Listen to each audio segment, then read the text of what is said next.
Welcome back. It's time now for our Fame and Fortune segment. And we're going to be chatting about that Friends reunion that everyone has been talking about lately. We have Yahoo Finance's Alexandra Canal here with all of the details. And Ali, I have a confession to make. I have not seen the reunion special at all. So I really need you to break down what happened.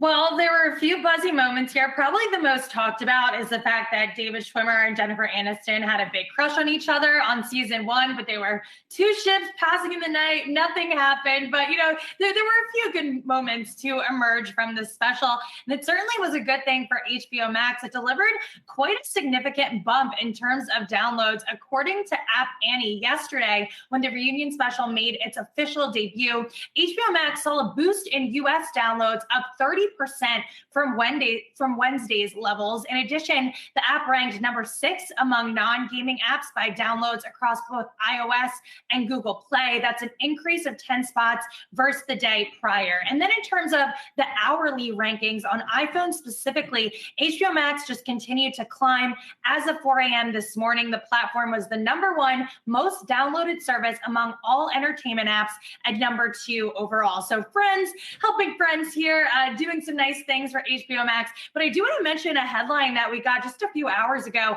According to the New York Times, over in China, they were actually censoring some of the cameo appearances in the episode. Lady Gaga, BTS, Justin Bieber, they were all cut out on 3 Chinese video service platforms, according to the Times.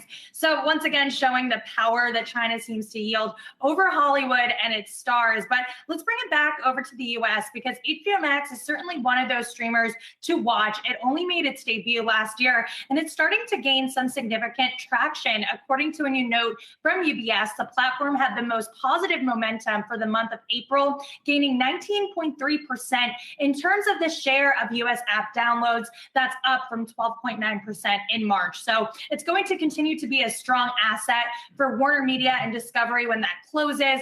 And who knows, the way the news cycle has been going, I'm sure we could potentially get some new streaming services to come to the market. But HBO Max is certainly one to watch. I actually did watch it. I could have done without those special guests that they had and just heard from them and the creators of the show. But and it probably didn't need to be an hour and 45 minutes. But I want to get on to some other stuff. You've got Cruella, Disney's big film out. It's going to be coming out. I think it's going to be streaming and in theaters at the same time. And then A Quiet Place 2, which looks really good. It's, I guess, going to come out first in the theaters. I guess that's going to be a litmus test for the industry, isn't it? It is. I mean, Memorial Day weekend, it's the unofficial start of summer. Historically, it's been the start of the summer blockbuster season. Of course, this year, that's going to look a little different, but 2 major films here, Cruella and A Quiet Place 2. Cruella, as you mentioned, it's going to be available in the theater, but also simultaneously on Disney Plus as a premium VOD option, that $30 rental fee, which Disney has done in the past. But the real test is going to be on A Quiet Place 2, because that is exclusively going to be in theaters for 45 days before it's available on Paramount Plus. And that 45-day window, that's that shortened theatrical window that a lot of experts that we've been talking to keep saying is going to stick. Industry analysts expect that movie to garner $30 million at the box office, with an additional $6 million on the Memorial Day holiday on Monday. So we'll have to see how this goes. As you mentioned, everyone's going to be closely watching to see, because this is the first major blockbuster that we've had during these uncertain times. It's been kind of hard to track theater attendance because there really hasn't been too many movie options out there that are new and exciting. This one already gaining a lot of reviews, positive reviews.